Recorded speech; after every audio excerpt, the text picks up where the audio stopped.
আজকে যে স্টোরিটা আমি আপনাদের সাথে শেয়ার করতে যাচ্ছি, আমাকে দিয়েছেন নড়াইল জেলার লোহাগড়া উপজেলার আলামিন। আলামিন অনেক চমৎকার ঘটনা সংগ্রহ করে এবং আলামিনের ঘটনা আমার নিজের কাছেও খুব ভালো লাগে। আপনাদের কাছেও আশা করি ভালো লাগবে। কথা না বাড়িয়ে চলে যাচ্ছি ঘটনায়। ঘটনাটির সময় 1976 সাল, নড়াইল জেলার লোহাগড়া উপজেলার লাহোরিয়া ইউনিয়নের ছোট্ট গ্রাম লাহোরিয়া। এই গ্রামে প্রহ্লাদ বিশ্বাস এবং তার স্ত্রী, তার ৩ ছেলে প্রভাস, পঙ্কজ ও প্রকাশ। প্রভাসের বয়স ৩৫, পঙ্কজের বয়স ৩০-এর কাছাকাছি। বড় এবং মেজ ছেলেকে প্রহ্লাদ বিশ্বাস বিয়ে দিয়েছে।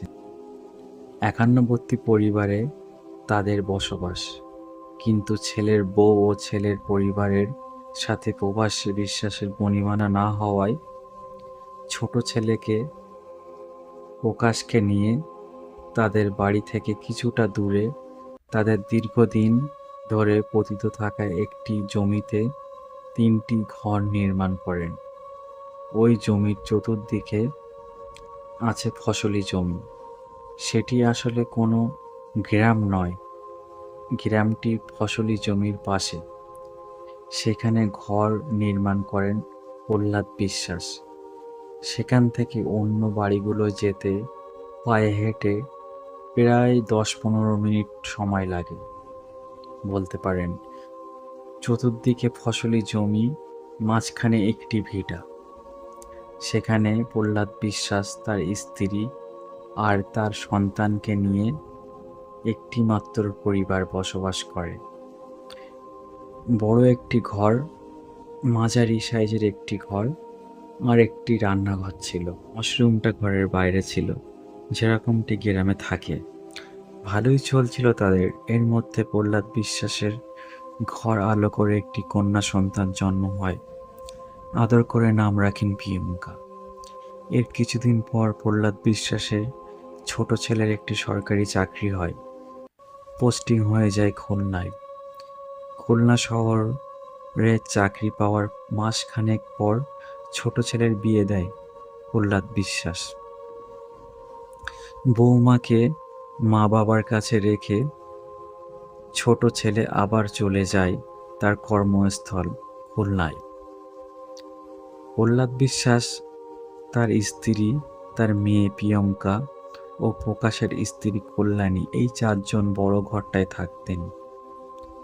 প্রকাশ বাড়ি আসলেই কল্যাণীকে নিয়ে অন্য ঘরে থাকতেন। সাল ১৯৭৯। ৭৬ সাল থেকে ৭৯ সাল পর্যন্ত তেমন কোনো সমস্যা তারা সেখানে ফেস করেনি। কিন্তু ৭৯ সাল থেকে বাংলা ১৩৮৬ সালের ২৩শে ভাদ্র এই রাতেই ঘটে এক ভয়ানক ঘটনা। গ্রামবাসী গভীর রাতে প্রহ্লাদ বিশ্বাসের বড় ঘরটায় দাউ দাউ করে আগুন জ্বলতে দেখে। গ্রামবাসী আগুন নেভাতে ছুটে গেলেও ততক্ষণ পুড়ে সব শেষ। গ্রামবাসীরা ঘরের মধ্যে বীভৎসভাবে পুড়ে যাওয়া ৪টি লাশকে দেখতে পায়। বড় ঘরটি ছাড়া বাকি ঘরগুলো অক্ষত ছিল। সকালে পুলিশ আসে, লাশগুলো পোস্টমর্টমের জন্য নিয়ে যায়। খবর পেয়ে খুলনা থেকে ছুটে আসে প্রকাশ। মা, বাবা, বোন এবং প্রাণপ্রিয় স্ত্রীকে হারিয়ে শোকে স্তব্ধ হয়ে পড়ে প্রকাশ। আত্মীয় স্বজন সান্ত্বনা দিতে থাকে। এর মধ্যে ঘটনা অন্যদিকে মোড় নেয়। যখন লাশের ময়নাতদন্ত হয়, ময়নাতদন্তে দেখা যায় আগুনে পুড়ে আগুনে পোড়ার আগেই এই ৪ জনকে হত্যা করা হয়। সন্দেহ তীর চলে যায় প্রকাশের বড় ভাই, প্রকাশের বড় ২ ভাই প্রভাস ও পঙ্কজের দিকে। এদিকে যেহেতু তাদের সাথে কলহের জেরেই প্রকাশের বাবা প্রহ্লাদ বিশ্বাস ও তার মা তারা চলে এসেছিল, এই নির্জন এলাকায় পুলিশ প্রভাস ও পঙ্কজের ধরে নিয়ে যায়। সেই দিনেই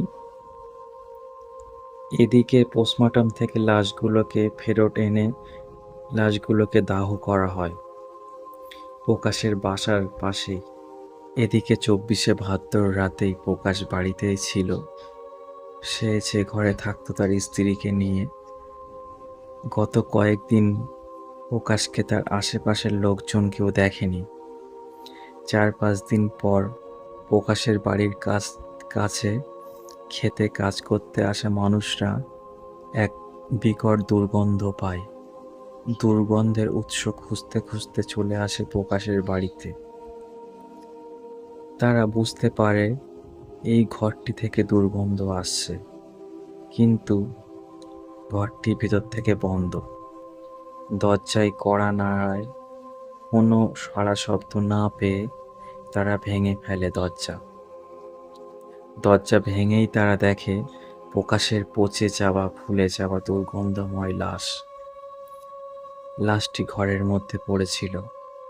তাড়াতাড়ি পুলিশকে খবর দেওয়া হয়। পুলিশ এসে লাশ ময়নাতদন্তের জন্য পাঠিয়ে দেয়। এবারও ময়নাতদন্তে দেখা যায় প্রকাশের ঘরের মধ্যে শ্বাসরোধ করে হত্যা করা হয়েছে, কিন্তু ঘরের দরজা ভিতর থেকে বন্ধ ছিল।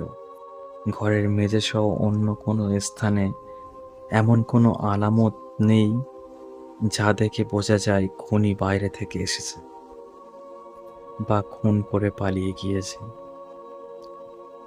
পুলিশ দুটো ময়নাতদন্তেই অদ্ভুত এক ব্যাপার খুঁজে পায়। এদেরকে যে মেরেছে তার হাত ও হাতের আঙুল অস্বাভাবিক রকম বড়, কিন্তু প্রভাস ও পঙ্কজ তারা তো পুলিশ হেফাজতে। তাহলে প্রকাশকে কে খুন করলো?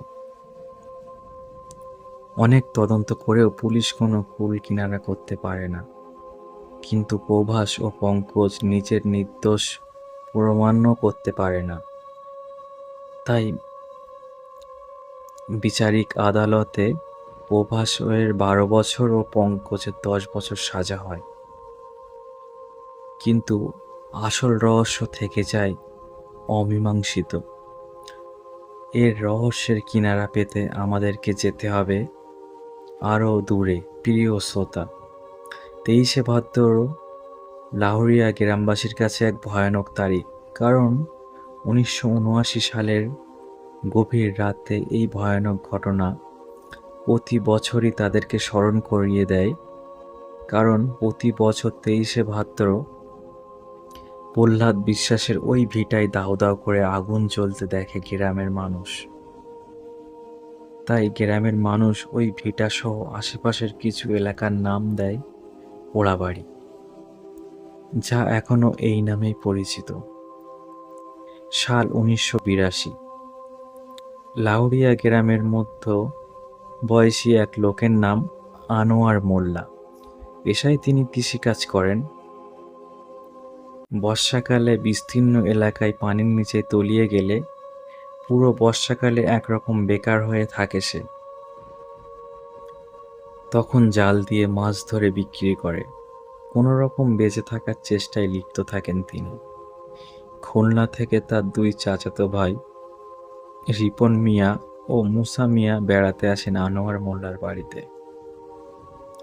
তাদের একজনের বয়স 25, অন্যজনের বয়স 21 থেকে 22। তারা আনোয়ার মোল্লাকে বলে, বর্ষাকালে এখানে হাঁসের খামার দিলে কেমন হয়? ডিম ফুটে বাচ্চা হলে এগুলোকে খুলনায় গিয়ে বিক্রি করে দেব, ভালোই চাহিদা রয়েছে এগুলো সেখানে। দিনে হাঁসের খামারের পরিচর্যা, রাতে নৌকা নিয়ে 3 জন মাছ ধরব, তাহলে ভালোই আয় হবে। আনোয়ার মোল্লার কাছে প্রস্তাবটা ভালোই লাগে। শুরু হয় তাদের পরিকল্পনা মাফিক কাজ। প্রতিদিন হাঁসের খামারের পরিচর্যা ও রাতে 3 জন নৌকো নিয়ে বার হয়ে যেত। তারা প্রতি রাতেই এই লাহুরিয়া গ্রাম থেকে বর্ষাকালে প্রায় 5 কিলোমিটার দূরে একটি ছোট্ট ব্রিজের কাছ পর্যন্ত মাছ ধরতে ধরতে চলে যেত, আবার একই পথ দিয়ে মাছ ধরতে ধরতে ফেরত আসত। এক রাতে খাওয়া দাওয়া শেষে আনোয়ার মোল্লা চিন্তা করে আজ আর মাছ ধরতে যাবে না। কেন জানি তার ভালো লাগছিল না, মন সায় দিচ্ছিল না। কিন্তু সেই রাতটি ছিল পূর্ণিমা। রিপন মিয়া এবং মুসা মিয়া আনোয়ার মোল্লাকে বলে, বড় ভাই, আজ যেহেতু পূর্ণিমা, আজ ভালোই মাছ ধরা পড়বে, চলো। কিন্তু আনোয়ার মিয়া কেন জানি আজ রাতে যেতে ইচ্ছা করছিল না। রিপন ও মুসা মিয়ার আগ্রহে যেতে রাজি হলেও মনের ভিতরে বারবার কে যেন বলছে, যাস না আনোয়ার, বিপদ হবে। কিন্তু তবুও আনোয়ার মিয়ার সাথে যায়। কিছু একটা মনে করার চেষ্টা করলেও তার মনে পড়ে না। পালাক্রমে তারা নৌকো চালাচ্ছে, মাছ ধরছে। মুসা মিয়ার কথা যেন সত্যি হয়, ভালোই মাছ ধরা পড়ছে জালে। সবাই বেজায় খুশি। এই খুশিতে আনোয়ার মিয়া ভয়ঙ্কর একটা বিষয় বেমালুম ভুলে যায়। রাত 1টার দিকে 5 কিলোমিটার দূরে সেই ছোট্ট ব্রিজের কাছে নৌকোটি পৌঁছায়, যে ব্রিজ পর্যন্ত প্রতিদিন তারা মাছ ধরতে ধরতে আসতো। যথারীতি তারা নৌকো ঘুরিয়ে আবার ফিরে যেতে চাইল। ব্রিজের উপর থেকে বয়স্ক এক মহিলার কান্নার বিলাপের শব্দ তাদের কানে আসে। মুসা মিয়া বলে, উপরে কে যেন কান্না করছে। রিপন মিয়া বলে, আমাদের দেখে কাজ নেই, আমরা চলে যাই। আনোয়ার মোল্লা বলে, বিপদে কাউকে একা ফেলে যেতে হয় না, তোরা উপরে যা, গিয়ে দেখ কি হয়েছে। রিপন ও মুসা মিয়ার উপরে গিয়ে দেখে এক মহিলা ব্রিজের পাশে বসে আছে। তার সামনে সাদা কাপড়ে মোড়ানো একটি লাশ। সেই লাশ নিয়ে কান্নাকাটি করছে। মুসা মিয়া মহিলাকে জিজ্ঞেস করে, কি হয়েছে? মহিলাটি বলে, আত্মীয়র বাড়িতে বেড়াতে গিয়েছি, গিয়ে তার স্বামী হঠাৎ মারা যায়। তার আত্মীয় স্বজন এই জায়গা পর্যন্ত দিয়ে গেছে, তারপর তারা চলে গেছে। আমার বাড়ি লাহুরিয়া গ্রামের কাছে পোড়াবাড়ি এলাকায়। এখন আমি কিভাবে যাব এত রাতে এই লাশ নিয়ে? তখন মহিলাটি রিপন মিয়া এবং মুসা মিয়াকে অনুরোধ করে তারা তার স্বামীর লাশ সহ তাকে গ্রামে পৌঁছে দিতে। কিন্তু রিপন ও মুসা মিয়া সরাসরি এই প্রস্তাবটি নাকচ করে দেয়। বলে, আমরা নৌকোয় কোনো লাশ ওঠাই না। এই বলে তারা নিচে চলে যায়। যখন আনোয়ার মোল্লা তাদেরকে জিজ্ঞেস করে যে কি হয়েছে উপরে, তখন রিপন মিয়া এবং মুসা মিয়া সব ঘটনা খুলে বলে। আনোয়ার মোল্লা বলে, এভাবে কাউকে বিপদে ফেলে যেতে হয় না। যেহেতু তার বাড়ি পোড়াবাড়ি এলাকায় আর আমরা ওই পথ দিয়েই যাব, তাই তাদেরকে পৌঁছে দিতে আমাদের কোনো সমস্যা নেই। রিপন মিয়া এবং মুসা মিয়ার আপত্তি সত্ত্বেও আনোয়ার মিয়া তাদেরকে বলে, যাও তোমরা গিয়ে লাশটি নিয়ে আসো। যাই হোক, রিপন মিয়া এবং মুসা মিয়া তারা দুজন ব্রিজের উপরে গিয়ে লাশটি ধরাধরি করে নৌকায় নিয়ে আসে। নৌকার একদম মাথার দিকে সেই মহিলাটি বসে। কিন্তু অদ্ভুত ব্যাপার, এখন সে কোনো কান্নাকাটি করছে না, বরং লম্বা ঘোমটা দিয়ে মাথা ও মুখ ঢেকে রেখেছে। আনোয়ার মিয়া কোনো প্রশ্ন করলেও মহিলাটি কোনো উত্তর দেয় না, শুধু মাঝে মাঝে নৌকা কোন দিক দিয়ে যাবে সেটা বলে দেয়। কণ্ঠস্বরটি কেমন যেন চেনা চেনা মনে হয় আনোয়ার মোল্লার কাছে। রাত আনুমানিক ৩টার দিকে। ৩ দিকে পানি ও একদিকে রাস্তা রয়েছে এমন একটি ভিটার কাছে নৌকাটি থামাতে বলে মহিলাটি। আনোয়ার মিয়া স্থানীয় লোক হলেও রাতে এই জায়গাটি সে চিনতে পারছিল না, কিন্তু পরিচিত বলে মনে হচ্ছিল। মহিলাটি সেখানে আসার পর বাড়ির ভিতর থেকে একজন পুরুষ ও একজন মহিলা এসে লাশটি নৌকা থেকে নিয়ে যায়। তাদের দুজনকেও আনোয়ার মোল্লার কাছে চেনা চেনা লাগে। আগে কোথায় দেখেছে কিন্তু মনে করতে পারে না। তবে এতটুকু বুঝতে পারে যে এটা একটা হিন্দু বাড়ি। এতক্ষণ বয়স্ক মহিলাটি তেমন কোনো কথা না বললেও এখন বলে, আপনারা অনেক কষ্ট করে আমাদের নিয়ে এসেছেন, আপনাদের ধন্যবাদ। একটু অপেক্ষা করুন, কিছু পারিশ্রমিক নিয়ে আসছি। আনোয়ার মোল্লা পারিশ্রমিক নিতে অস্বীকৃতি জানায়, বলে যে আপনাদের তো আমরা বিপদের উপকার করেছি, কোনো পারিশ্রমিক লাগবে না। মহিলাটি আবারও পারিশ্রমিকের দেওয়ার অনুরোধ করে। তখন রিপন ও মুসা মিয়া সম্মতি জানায়। মহিলাটি টাকা নিয়ে আসার কথা বলে বাড়ির ভিতরে চলে যায়। ৫ মিনিট, ১০ মিনিট, ১৫ মিনিট, আধা ঘন্টা হয়ে যায়। কেউ বাড়ির ভিতর থেকে বার হয়ে আসে না, টাকাও নিয়ে আসে না। আনোয়ার মোল্লা রিপন ও মুসা মিয়াকে বলে, যেহেতু এটা মরা বাড়ি, সবাই শোকে কাতর, তাই হয়তো ভুলে গেছে টাকা নিয়ে আসার কথা, চলে যায়। কিন্তু রিপন মিয়া এবং মুসা মিয়া বলে, এত কষ্ট করে লাশ নিয়ে এলাম, টাকা ছাড়া যাব না। আনোয়ার তাদের দুজনকে গালমন্দ করে, কিন্তু আনোয়ার মোল্লা একটা ব্যাপার লক্ষ্য করে, বাড়ির ভিতরে কোনো সাড়া শব্দ নেই। রিপন মিয়া আনোয়ার মোল্লাকে বলে, চলো বড় ভাই, বাড়ির ভিতরে যায়। আনোয়ার মোল্লা প্রথমে যেতে রাজি না হলেও মুসা মিয়াকে নৌকায় বসিয়ে রেখে তারা দুজন বাড়ির ভিতরে যায়। বাড়িতে মোট ৩টি ঘর তারা দেখতে পায়, একটি বড়, একটি মাঝারি ও একটি রান্নাঘর। বাড়ির কোথাও কোনো আলো জ্বলছে না, কোনো শব্দ নেই।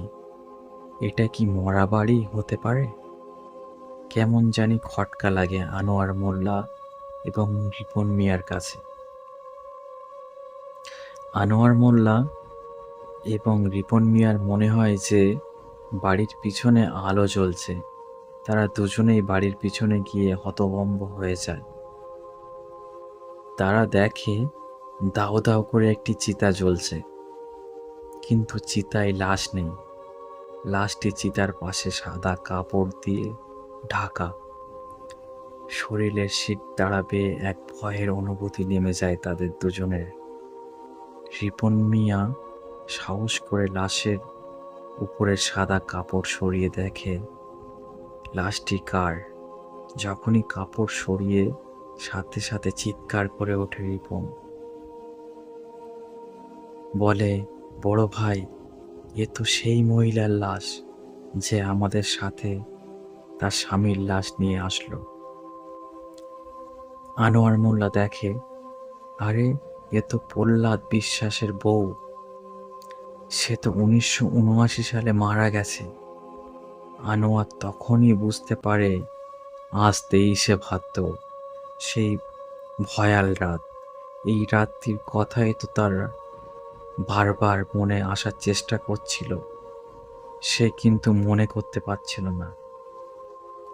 আনোয়ার মিয়া বুঝতে পারে ভয়াবহ বিপদে পড়েছে তারা। চিৎকার দিয়ে আনোয়ার মোল্লা ও রিপন দেয় দৌড়। নৌকার কাছে এসে দেখে মুসা মিয়া নেই। কি ব্যাপার, মুসা মিয়া কোথায় গেল? তারা দেখে নৌকার পাশে পানির মধ্যে মুসা মিয়ার উপুড় হয়ে পড়ে আছে। তারা বুঝতে পারে মুসা মিয়া আর পৃথিবীতে নেই। আনোয়ার মোল্লা এবং রিপন মিয়া দুজনেই বাড়ির পাশের রাস্তা ধরে দৌড় দিলেও রিপন মিয়া আনোয়ারের পিছনে পড়ে যায়। আনোয়ার মোল্লা এলাকার লোক হওয়ার কারণে অনেকটা রাস্তাঘাট তার চেনা ছিল। আনোয়ার মোল্লার পাশের গ্রামের এক বাড়ির উঠোনে চিৎকার দিতে দিতে হুমড়ি খেয়ে পড়ে। বাড়ির লোকজন আনোয়ার মোল্লার আত্মচিৎকারে জেগে ওঠে। সবাই বের হয়ে আসে। আনোয়ার মোল্লা সব ঘটনা খুলে বলে। আশেপাশের আরও যে ঘরবাড়ি ছিল সেখান থেকেও কিছু লোক এসে জড়ো হয়। সবাই বলে, আনোয়ার, তুমি জানো না আজ 23শে ভাদ্র? এমন ভুল তুমি কিভাবে করলে? যাই হোক, ভুল হবার তো হয়ে গেছে, এখন তো আর কিছু করার নেই। কেউ হারিকেন, কেউ মশাল, কেউ বা টর্চ লাইট নিয়ে রিপন মিয়া ও মোসা মিয়াকে খুঁজতে বের হয়। রিপন মিয়ারকে একটি মাঠের মধ্যে অচেতন অবস্থায় পাওয়া যায়। তাকে উদ্ধার করে একটি বাড়িতে আনা হয়। অন্যদিকে গ্রামের লোকজন সাহস করে সেই পোড়া ভিটায় গিয়ে দেখে সেখানে শুধু ঝোপঝাড়, কোনো ঘরবাড়ি নেই। কিন্তু ভিটার পাশে একটি নৌকো রয়েছে, আর এই নৌকো পাশেই মুসা মিয়ার লাশ উপুড় হয়ে পানির মধ্যে পড়ে আছে। তারা দেখতে পায় মুসা মিয়ার গলায় বড় বড় আঙুলের ছাপ। কে যেন তার গলা টিপে হত্যা করে পানির মধ্যে চুবিয়ে রেখেছে। রিপন মিয়ার জ্ঞান ফেরে পরের দিন সকালে। তাকে যখন জিজ্ঞেস করা হয় কি হয়েছিল, সে বলে গত রাতে সে যখন দৌড়াচ্ছিল তখন আনোয়ার মোল্লাকে হঠাৎ হারিয়ে ফেলে। তখন চোখ যেদিকে যাচ্ছিল সেদিকে দৌড়চ্ছিল। হঠাৎ কোনো কিছুর সাথে তার ধাক্কা লাগে। সে ধাক্কা লেগে পড়ে যায়, কিন্তু যখন সে খেয়াল করে কার সাথে ধাক্কা লাগলো, দেখে একটু আগে সাদা কাপড় পরে নিচে শুয়ে থাকা লাশ হয়ে থাকা সেই মহিলাটি তার সামনে দাঁড়িয়ে। তারপর তার আর কিছু মনে নেই। রিপন মিয়া এতটাই ভয় পেয়েছিল যে তার শরীরের কাঁপুনি দিয়ে জ্বর আসে। প্রচণ্ড জ্বর ভুগতে ভুগতে মাত্র সপ্তাহখানেকের মধ্যে রিপন মিয়া মারা যায়। প্রিয় শ্রোতা, আনোয়ার মোল্লা এখনো জীবিত আছে। এই ঘটনাটি আলামিন সরাসরি আনোয়ার মোল্লার কাছ থেকে সংগ্রহ করেছে। পোড়াবাড়ির ওই ভিটায় এখনো দিনের বেলায় পারতপক্ষে মানুষ যায় না। এত অলৌকিক ঘটনা সেখানে ঘটত যে ভিটার আশেপাশের মানুষ নিজেদের ক্ষেতে ফসল ফলানোর জন্য সহজে যেতে চাইত না। প্রতি বছর 23শে ভাদ্র রাতে ওই ভিটায় আগুন জ্বলতে দেখত মানুষ। গ্রামের মানুষ বিভিন্ন সময় ওঝা কবিরাজ ডেকে ওই স্থানের সমস্যার সমাধান করতে চেষ্টা করে, কিন্তু তারা সবাই বলে এখানে বহুকাল আগে থেকেই ভয়ঙ্কর অশুভ শক্তির বসবাস রয়েছে। প্রহ্লাদ বিশ্বাস এখানে বাড়ি করার 3 বছরের মধ্যে তেমন কিছু টের পায়নি। পরিবারের সবাইকে নিয়ে ভালোই ছিল। কন্যা সন্তান হয়েছে, ছেলে চাকরি হয়। কেউ বুঝতে পারেনি যে এখানে কোনো সমস্যা রয়েছে। ঠিক 3 বছর পর 23শে ভাদ্র রাতে 1979 সালে পরিবারের সবাইকে প্রথমে ওই অশুভ শক্তির হত্যা প্রথমে ওই অশুভ শক্তির হত্যা করে এবং পরে ঘরে আগুন জ্বালিয়ে দেয়। পরের রাতে প্রহ্লাদ বিশ্বাসের ছোট্ট ছেলে প্রকাশকেও হত্যা করে। এই অশুভ শক্তি আনোয়ার মোল্লা লোভ করেনি, তাই ওরা তার কোনো ক্ষতি করেনি, কিন্তু রিপন ও মুসা লোভ করেছিল, তাই তাদের এই পরিণতি। এই অশুভ শক্তি ওই ওঝা কবিরাজের কাছে যখন এসেছিল, এই জিনেরা বলেছিল যে এখানে আসবে তারা মৃত্যু নিশ্চিত। 2006 সাল পর্যন্ত প্রতি বছর 23শে ভাদ্র রাতে দাউ দাউ করে আগুন জ্বলতে দেখে গ্রামবাসী। এটি ছিল একটি সাধারণ ঘটনা। 2006 সালে একজন কামেল আলেমের শরণাপন্ন হয় গ্রামের কিছু মুরব্বী। আলেমের কিছু ভক্ত জিন ছিল, যারা ছিল নেককার জিন।